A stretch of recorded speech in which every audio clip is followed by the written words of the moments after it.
Indian cricket की दुनिया वैसे तो हमेशा ही बदलती रहती है, लेकिन श्रेयस अय्यर को टेस्ट टीम से बार बार बाहर किया जाना एक ऐसी कहानी है जो जितनी कंफ्यूजिंग है उतनी ही कंट्रोवर्शियल भी। 2024 में हर फॉर्मेट में बढ़िया परफॉर्म करने और कई टीमों को जीत दिलाने के बावजूद अय्यर उस वक्त टीम से बाहर बैठे हुए हैं जब इंडिया इंग्लैंड के खिलाफ 5 मैचों की सुपर इंपॉर्टेंट टेस्ट सीरीज की तैयारी कर रही है। अब ये सिर्फ कोई मामूली सिलेक्शन वाला मुद्दा नहीं है, ये उस सिस्टम की पोल खोलने वाली कहानी है जहां टैलेंट, पॉलिटिक्स और पब्लिक परसेप्शन तीनों एक दूसरे से टकराते हैं। इससे एक बड़ा सवाल खड़ा होता है, क्या हम अपने प्लेयर्स को सही तरीके से जज कर रहे हैं? क्या सिलेक्शन का तरीका फेयर है? और क्या ऐसे फैसले हमारी क्रिकेट की फ्यूचर दशा को गड़बड़ा सकते हैं? जरा एक सीन सोच करके देखिए। आप एक ऐसे क्रिकेटर हैं जिसने अपनी आईपीएल टीम को जीत दिलाई है, घरेलू क्रिकेट में 3 साल बाद शतक जड़े हैं और लगातार कई टूर्नामेंट्स में अपनी टीम की जीत में बड़ा रोल निभाया है। नॉर्मल लॉजिक ये कहता है कि सिलेक्टर्स की लाइन लग जानी चाहिए, लेकिन अय्यर के लिए ये कहानी थोड़ा फिल्मी ट्विस्ट ले लेती है, वो भी ऐसा कि कोई स्क्रिप्ट राइटर भी एक पल रुक करके सोचेगा, क्या सच में ऐसा भी होता है? अय्यर के वापसी की कहानी शुरू होती है 2024-25 के घरेलू सीजन से। ये वक्त था जब श्रेयस अय्यर ने एक तरह से अपनी रिडेम्पशन जर्नी शुरू की। बीसीसीआई की सेंट्रल कॉन्ट्रैक्ट लिस्ट से नाम कट चुका था, लोग उनके टेस्ट करियर पर सवाल उठा रहे थे और सोशल मीडिया पर भी मीम्स की बारिश हो रही थी। लेकिन मुंबई के इस बल्लेबाज ने जवाब दिया बल्ले से। 3 साल से जिस फर्स्ट क्लास सेंचुरी का सूखा चल रहा था, जो उनके डेब्यू टेस्ट में न्यूजीलैंड के खिलाफ कानपुर में आई थी 2021 में, वो आखिरकार महाराष्ट्र के खिलाफ 142 रनों की शानदार पारी से टूटा। लेकिन अय्यर वहां नहीं रुके, ओडिशा के खिलाफ शानदार 233 रन ठोक दिए, जो उनकी फर्स्ट क्लास करियर की सबसे बड़ी पारी बन गई। अब ये बस स्कोर कार्ड के नंबर नहीं थे, ये थे उनकी जिद, मेहनत और खुद को साबित करने की आग का सबूत। इस फॉर्म के पीछे एक बड़ा बदलाव था, टेक्निक में ठोस सुधार। प्रवीण आमरे के साथ घंटों नेट्स में पसीना बहाया गया और पंजाब किंग्स के साथ रहते हुए रिकी पॉन्टिंग से भी सीखा। उन्होंने अपनी बैटिंग स्टांस को थोड़ा साइड ऑन किया और बैकलिफ्ट को ऊंचा रखा, जैसे शॉर्ट पिच बॉल्स को जल्दी पढ़ना और हिट करना आसान हो गया। और यही तो वो कमजोरी थी जिस पर सालों से बातें हो रही थी। अय्यर को बाउंसर पर प्रॉब्लम है, लेकिन अब उन्होंने अपने डिफेंस में वो लोहा लगा दिया जिससे सिलेक्टर्स को सीधा मैसेज गया, मैं वापस आ गया हूँ और पहले से ज्यादा खतरनाक हूँ। अगर कोई एक साल था जो अय्यर के करियर ग्राफ को नई ऊंचाई पर ले जा सकता था तो वो था 2024। इस साल न सिर्फ उन्होंने शानदार परफॉर्म किया, बल्कि लीडरशिप में भी इतिहास रच दिया। कॉन्ट्रैक्ट से बाहर किए जाने के बाद अय्यर ने एक ऐसा टारगेट सेट किया कि हर टूर्नामेंट में ट्रॉफी उठाना शुरू कर दिया। अब जरा ट्रॉफियों की लिस्ट देखिए।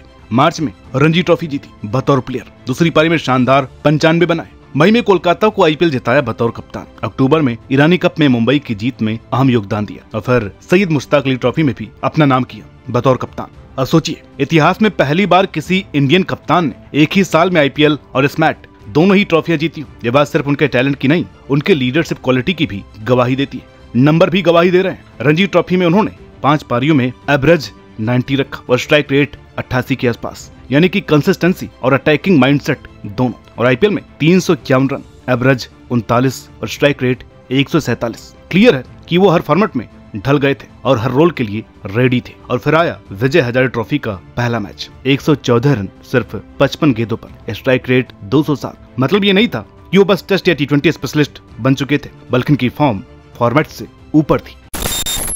एक खिलाड़ी अपने घरेलू क्रिकेट में आग उगल रहा हो, लेकिन जब इंटरनेशनल टीम चुनने की बात आती है तो उसका नाम लिस्ट में नहीं होता। यही तो होता आया है श्रेयस अय्यर के साथ। अब यहाँ पर सीधा सीधा सवाल उठता है, आखिर बीसीसीआई के सिलेक्टर्स के मन में ऐसा क्या था जो उन्होंने उन्हें इंग्लैंड टूर के लिए स्क्वाड में नहीं रखा? इनसाइड रिपोर्ट्स कहती है कि मुद्दा अय्यर की घरेलू फॉर्म नहीं है, असली चिंता है क्या अय्यर इंग्लैंड की कंडीशंस में टिक पाएंगे। कंडीशंस मतलब वहाँ की स्विंग, सीम और उछाल। अब जरा सोच के देखिए, जब सिलेक्टर्स ऐसा सोचते हैं तो खाली रिकॉर्ड नहीं देखते, वो ये भी सोचते हैं कि किसी की परफॉर्मेंस कितनी ट्रांसलेट होगी इंटरनेशनल लेवल पर, वो भी इंग्लैंड जैसे मुश्किल माहौल में।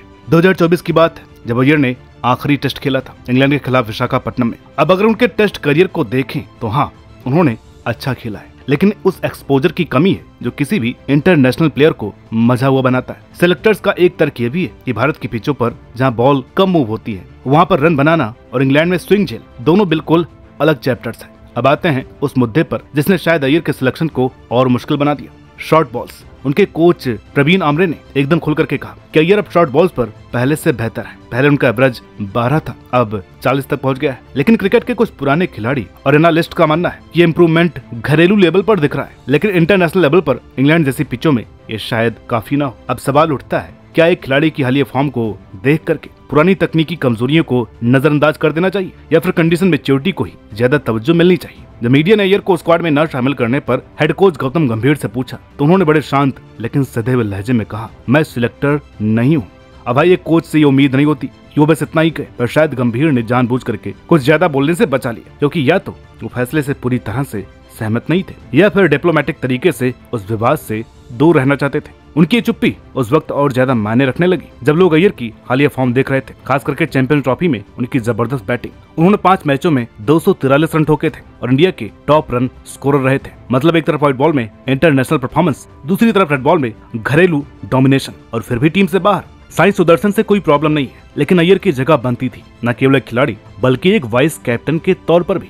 अब जब बात टेस्ट टीम के लिए मिडिल ऑर्डर बैट्समैन की होती है तो श्रेयस अय्यर का नाम अपने आप सामने आ जाना चाहिए। और जब हम उनकी तुलना बाकी खिलाड़ियों से करते हैं जो टेस्ट टीम में जगह पाने की रेस में है, तो अय्यर का केस और भी मजबूत बन जाता है। रणजी ट्रॉफी में हाल ही में उन्होंने करीब 68.57 के एवरेज के साथ रन बनाए हैं। अब ये कोई मामूली आंकड़ा नहीं है। और सिर्फ रेड बॉल क्रिकेट ही नहीं, अय्यर ने लिमिटेड ओवर्स क्रिकेट में भी लगातार परफॉर्म किया है, यानी वो हर फॉर्मेट में अपने आप को साबित कर चुके हैं। अब सोचने वाली बात यह है कि अगर कोई खिलाड़ी हर फॉर्मेट में कंसिस्टेंट है तो उसे टीम में मौका क्यों नहीं मिल रहा? क्या वाकई सिर्फ इंटरनेशनल एक्सपीरियंस ही सब कुछ है? क्या करंट फॉर्म और ग्राउंड रियलिटी को नजरअंदाज कर देना सही है? कई बार देखने को मिलता है कि कुछ प्लेयर जिन्हें इंटरनेशनल एक्सपीरियंस है उन्हें अय्यर जैसे प्लेयर पर तरजीह दी जाती है, जबकि हालात ये है कि जो प्लेयर अभी फॉर्म में है, जो लगातार रन बना रहा है, उसे सिर्फ इसलिए टीम से बाहर रखा जाता है क्योंकि उसके पास इतना इंटरनेशनल एक्सपीरियंस नहीं है। अब ये सिस्टम कैसा है जहाँ किसी को सिर्फ पोटेंशियल या पुराने रिकॉर्ड्स के नाम पर चांस मिलता रहता है और जो बंदा आज की तारीख में परफॉर्म कर रहा है उसे मौका नहीं दिया जा रहा है। अब बात करें इंग्लैंड टूर की, जो कि इस सिलेक्शन बहस को और पेचीदा बना देता है।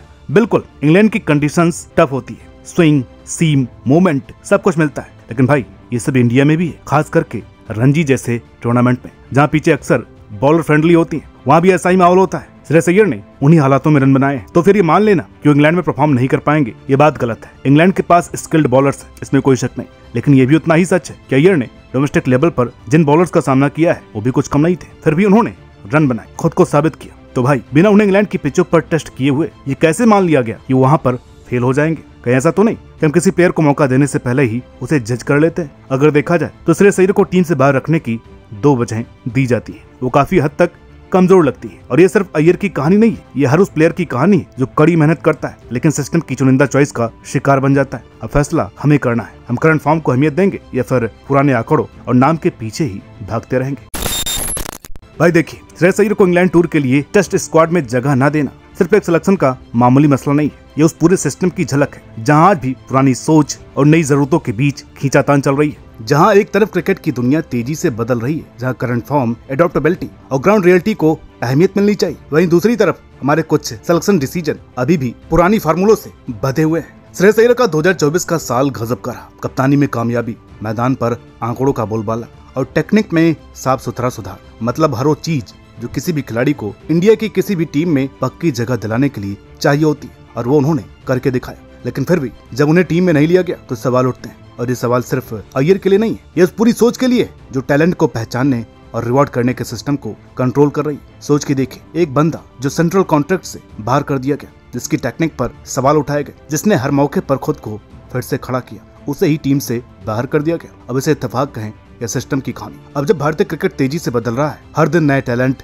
नई सोच और नई स्टाइल सामने आ रही है, ऐसे में देखना दिलचस्प होगा कि बोर्ड और सिलेक्टर्स इन बदलावों को कितना अपनाते हैं। श्रेयस अय्यर जैसे खिलाड़ियों को जिस तरीके से हैंडल किया गया है, वो लिटमस टेस्ट है इस बात का कि क्या हमारा सिस्टम वाकई में बदलने को तैयार है, या फिर हम उसी पुराने कंजर्वेटिव सोच में उलझे रहेंगे जहां पर रिस्क लेने की बजाय सेफ चॉइस को ही बार बार दोहराया जाता है। अगर ये मौका अय्यर को मिल जाता तो शायद टीम इंडिया के लिए भी एक बड़ा फायदा हो सकता था, लेकिन अब जो मिस किया गया है वो सिर्फ एक खिलाड़ी का नुकसान नहीं है, वो पूरे सिस्टम की सोच पर सवाल बन गया है। अय्यर को बाहर रखना या तो एक सावधान करने वाली कहानी बनेगी जो बताएगी कि कंजर्वेटिव सिलेक्शंस कैसे टैलेंट को कुचल देता है, या फिर ये महज एक छोटा सा ब्रेक होगा उस खिलाड़ी की लाइफ में जो आने वाले वक्त में अपनी जगह खुद वापस छीन लेगा। अभी वक्त ही बताएगा कि किस कहानी का बैंड होगा, लेकिन एक चीज तो पक्की है, टैलेंट ऐसा नहीं होता जो नजरअंदाज किया जा सके। श्रेयस अय्यर जैसे प्लेयर चाहे कितनी भी अड़चने आए वो अपनी जगह खुद बनाना जानते हैं। सवाल ये नहीं है कि उन्हें दोबारा मौका मिलेगा या नहीं, सवाल ये है कि क्या सिलेक्टर्स वक्त रहते समझ पाएंगे कि उन्होंने किसे मिस किया है या फिर बहुत देर हो जाएगी। आप में से बहुत सारे दोस्तों ने कमेंट करके इस मुद्दे पर वीडियो बनाने को कहा, तो आप हमारी बातों से कितने सहमत हैं, कितने सहमत हैं कमेंट बॉक्स में जरूर बताइएगा। वीडियो अच्छी लगी हो तो प्लीज लाइक करें, शेयर करें। चैनल पर नए हैं, अभी तक सब्सक्राइब नहीं किया है तो प्लीज सब्सक्राइब जरूर करें। मिलते हैं आपसे अगली वीडियो में, तब तक के लिए नमस्कार।